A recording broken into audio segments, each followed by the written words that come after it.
बिस्मिल्लाहिर्रहमानिर्रहीम।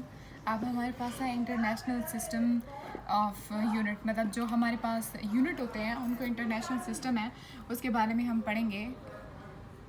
तो मयरिंग is not simply counting, मतलब मयरिंग जो है वो सिर्फ गिनती नहीं है। हम किसी चीज़ को मापते हैं तो वो सिर्फ गिनती नहीं होती, हम उसके साथ किसी न किसी बात का इजाफा ज़रूर करते हैं। अगर हम सब्ज़ी लेते हैं तो किलो में लेते हैं, अगर हम बनानास लेते हैं तो वो डोज़न में लेते हैं। ये जो किलोग्राम और डोज़न होता है वो हमारे पास यूनिट के तौर पर इस्तेमाल किए जाते हैं, वो सिर्फ काउंटिंग नहीं होती।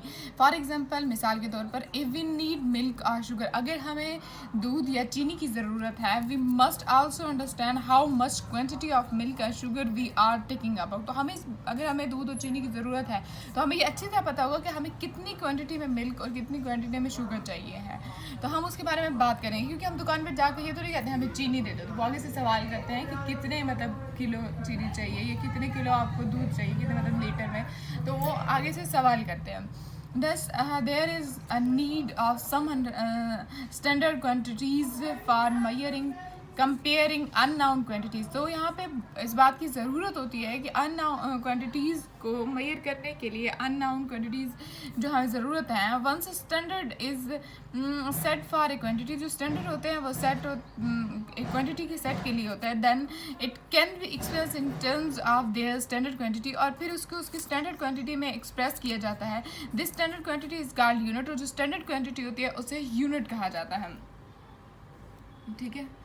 When with the development in the field of science, जो साइंस की फील्ड में डेवलपमेंट्स हैं एंड टेक्नोलॉजी, और जो टेक्नोलॉजी है, the need for a commonly acceptable system of unit, तो वो उसको एक common acceptable system of unit की ज़रूरत होती है, was seriously felt all over the world, जिसे पूरी दुनिया में ये महसूस किया गया था, particularly to exchange scientific and technical information. फिर उन्होंने मतलब पहले जो था ना उस बहुत मुश्किल होती थी, तो पूरी दुनिया वालों के जो साइंटिस्ट और टेक्नोलॉजी थी उन्होंने ये महसूस किया कि हमें किसी स्टैंडर्ड क्वांटिटी यानी यूनिट की ज़रूरत होती है।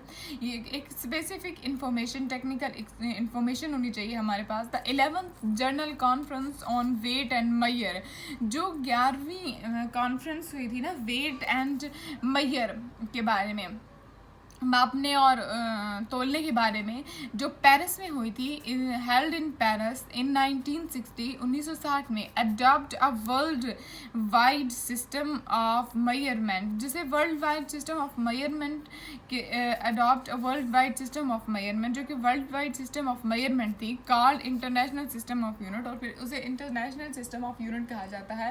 मतलब इससे पहले भी कॉन्फ्रेंस हुई वेट एंड मेजरमेंट पे, लेकिन देन 1960 में पेरिस में जो आखिरी world wide system of measurement पे जो कॉन्फ्रेंस हुई थी उसे इंटरनेशनल सिस्टम ऑफ यूनिट कहा जाता है, और उस वक्त क्वांटिटीज़ के साथ स्टैंडर्ड क्वांटिटीज़ को लगाना लाजमी करार दे दिया गया था।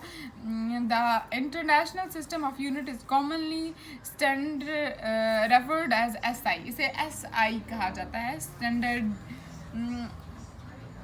International system of unit. ठीक है।